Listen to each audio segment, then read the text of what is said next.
नमस्कार। नमस्कार। जी, जिस प्रकार से कि कल चौटाला साहब महेंद्रगढ़ आए थे, तो उनका क्या प्रोग्राम रहा पूरा, उसके बारे में थोड़ा-सा जानकारी दीजिए। हाँ, कल चौटाला साहब 5:30 बजे अपने निवास स्थान पर आए थे जी, और आज प्रदेश कार्यकारिणी की मीटिंग थी नारनौल में, तो उसको उनको संबोधित करना था, उस विषय में आए थे। तो सभी कार्यकर्ताओं से और सभी पदाधिकारियों से चौटाला साहब मिल करके गए हैं। दूसरा, पार्टी में कई पदाधिकारी जो दिशा निर्देश जिस प्रकार से देना था वो दिशा निर्देश दे करके गए हैं, इसलिए आए थे। जी। जी, जिस प्रकार से चौटाला साहब कल महेंद्रगढ़ आए, तो पिछले कुछ दिन पहले ही महेंद्रगढ़ में खोखे टूटे हैं।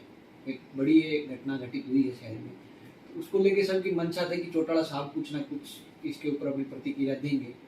तो उसके ऊपर चौटाला साहब से कल इस विषय में यहीं बैठ करके बात हुई थी जी, और जिनकी दुकानें टूटे हैं वो राधे श्याम जी वो भी यहीं बैठे थे। मैंने गाड़ी में बैठ करके भी उनसे इस बात के बारे में जिक्र किया था और क्या नाम है, चौटाला साहब ने मेरे को कहा था कि आप उनको बुला लेना और हम चीफ मिनिस्टर से बात करेंगे। अब भाई गरीब आदमियों के साथ आप अन्याय क्यों कर रहे हो, पर किसी कारणवश कैसे क्या हुआ है भाई वो दुकानदार वगैरह नहीं आए। अब भी उनको सरकार का डर सता रहा है। जी, तो मैं वहाँ पे जिस दिन दुकान तोड़ रहे थे मैं 3-4 घंटे वहाँ पे मौजूद था, जब तक मैं रहा किसी कोई जेसीबी को या किसी दुकानदार के या किसी दुकान के मैंने हाथ नहीं लगाने दिया था। उसके बाद में दुकानें टूटी हैं, सरकार के बड़े मिनिस्टर भी वहाँ पे आए हैं पर दुकान नहीं रुकी।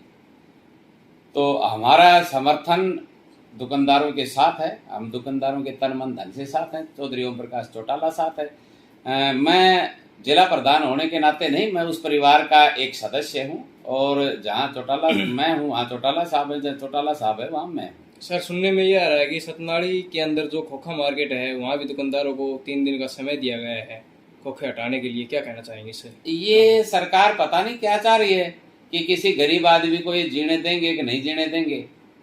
ये मेरे पास आज मेरे गांव से फोन आया था कि हमारे गांव में जो यूनिवर्सिटी के सामने जो हमारी पंचायती लैंड है उसमें भी लोगों ने जो खोखे रख रखे थे और भाई बच्चे वहां आ रहे हैं और वो करीबन 300 एकड़ जमीन खाली पड़ी है और उसमें रख रखे थे, उनके भी नोटिस दिवा दिए, वो भी उठवा दिए। अब सतनाली का नंबर आ रहा है, महेंद्रगढ़ का नंबर आ लिया है, पता नहीं क्या करना चाह रहे हैं। सर, जिस प्रकार ये महेंद्रगढ़ के खोखे टूटे हैं, तो एक बात निकल के सामने आ रही है कि कृष्णा जांगड़ा की शिकायत पर ये खोखे तोड़े गए। ये कितना सच है? ये गलत है। मेरी कृष्णा जांगड़ा से बात हुई थी जी, कृष्णा जांगड़ा मेरे पास आई थी। कृष्णा जांगड़ा ने मेरे को बताया कि मैंने 2019 में किसी इंडिविजुअल एक आदमी की शिकायत मैंने की थी जी, और वो उसी समय समाधान हो गया था। इनके बारे में न मैंने कोई ग्रेवेंसेज में शिकायत की, न मैंने किसी प्रकार की और शिकायत की। और अगर कोई शिकायत है तो दिखाओ, वो खुद भी प्रेस कॉन्फ्रेंस करने वाली है। ये क्या कर रहे हैं कि बीजेपी के लोग जी, अपनी नाकामी छुपाने के लिए ये सारे ड्रामे कर रहे हैं। कभी तो वो कहते हैं कि ये कृष्णा जांगड़ा की शिकायत पे हुआ है, किसी को कह रहे हैं कि इन जितने भी ये खोखे रखे हैं इनमें 5 खोखे बंटी के रखे हैं, ठीक है। किसी को कह रहे हैं कि भाई फलाने नेता के 2 रखे हैं, ठीक है। बल्कि बंटी का बेचारा का कहीं 1 इंच रखी जाए कोई चीज, उतनी भी कोई सिस्टम नहीं है। परंतु लोगों को खाली गुमराह करना इन दुकानदारों के प्रति, यानी कि लोगों को खिलाफ करना, ये इस बीजेपी की मंशा है। और ये षड्यंत्र तो रचा गया था कुछ और इनके प्रति बन गया कुछ और। जो आज दुकान तुड़वा रहे हैं वो सरकार के प्रतिनिधि तो तुड़वा रहे हैं, इसमें कोई अधिकारी थोड़ी तुड़वा रहा है। और फिर बात करते हैं बेचारे अधिकारियों की कि अधिकारियों की बदली करवा देंगे।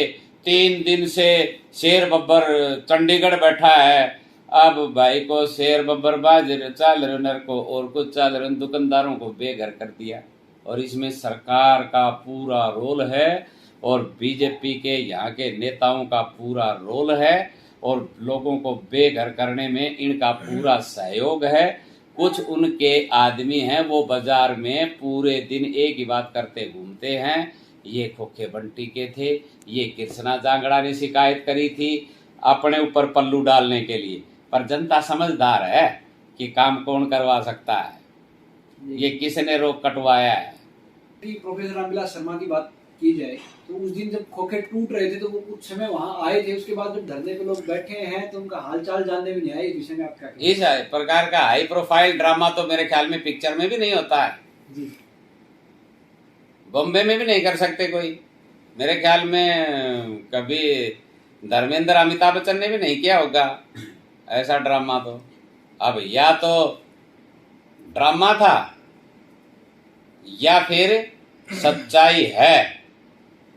तो जब सरकार में कोई पूछ ही नहीं है तो फिर क्यों ये कहे कि सरकार हमारी है, सरकार हमारी, अपने घर बैठ जाए। एक जेसीबी ना रुकी और वो अपने आप को भाई अपने पीएम के साथ का नेता अपने को बताता है, और जेसीबी ना रुके तो ये नाकामी है। मैं तो इसमें एक मेरा सजेशन है जी कि भाई या तो तुमने जो षड्यंत्र रचा था उसमें आप फेल हो गए, ये टाइमिंग गड़बड़ हो गई।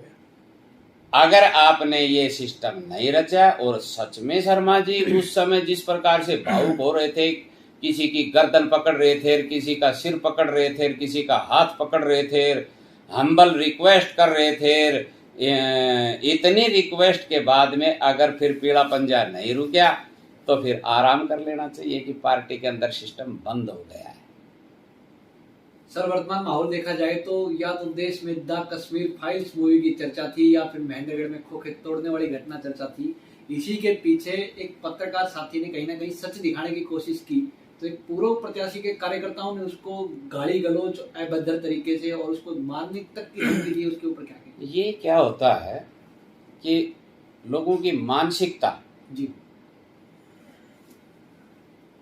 सामने आ जाती है कि फोला फोला चुगने से राजनीति नहीं होती। राजनीति में तो टाइट मार भी मिलेगा, फोला भी मिलेगा, आसान भी मिलेगा, आराम भी मिलेगा, कंकर पे भी चलना पड़ेगा, सूड़ पे भी, और लोग पता नहीं क्या क्या बात कह देते हैं। परंतु वो लोग अधिकारी रहे जी, उनको इस प्रकार की बात कभी, और पत्रकार ने, मैंने सुना है पत्रकार ने तो कोई गलत बात नहीं बोली। पत्रकार तो वहां पे कोई नेता पूछा तो उसकी पत्रकार ने ये कह दी कि भैया यहाँ ये फलाना नेता आया, फलाना नहीं आया। तो ये बात कहने में पत्रकार की कोई प्रॉब्लम भी नहीं। हाँ, पत्रकार ने अगर किसी नेता को कोई गाली गलौज किया हो, कोई अभद्र टिप्पणी करी हो, तो मैं मान सकता हूं कि पत्रकार ने किसी नेता के खिलाफ अभद्र टिप्पणी की है। पर पत्रकार अगर सच्चाई नहीं बताएगा तो फिर बताएगा कौन? और सच्चाई बताएगा और उसको मिर्च लगे तो फिर इसका मतलब अगला कसूरवार है। भाई हमारे बारे में तो कोई पत्रकार कोई कह भी देता है कुछ, हम तो किसी पत्रकार को फोन ही नहीं करते, और उनका तो कार्यकर्ता कोई है वो इतनी बड़ी धमकी दे रहा है। और भाई वो भाषा तो मैं इसमें यूज नहीं करूँगा, पर मैं ये उसको सजेशन देना चाहता हूँ कि ऐसी भाषा ठीक नहीं है।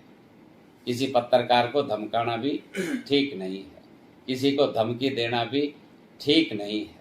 और मैं पत्रकार साथी को भी कहना चाहता हूँ कि बंधुवर, हम तेरे साथ हैं। अगर कोई ज़्यादा बड़ी धमकी दे तो हम आपके साथ रहेंगे, आपको किसी प्रकार की कोई दिक्कत नहीं आने देंगे। और नेता को भी कहना चाहते हैं कि अपने कार्यकर्ता को इतनी खुली छूट ना दें कि वो इतना बड़ी किसी पत्रकार को धमकी दे दे।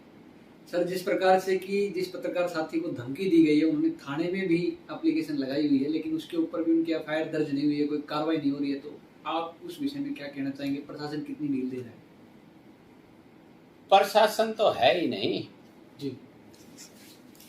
और रही बात ये कि आपकी कब किससे बात हुई है वो तो मेरे को पता नहीं, पर मैं यहाँ 2-3 दिन तो बाहर हूँ। अगर आपकी एफआईआर हो जाती है तो ठीक है, नहीं होती है तो उस विषय में हम बात करेंगे।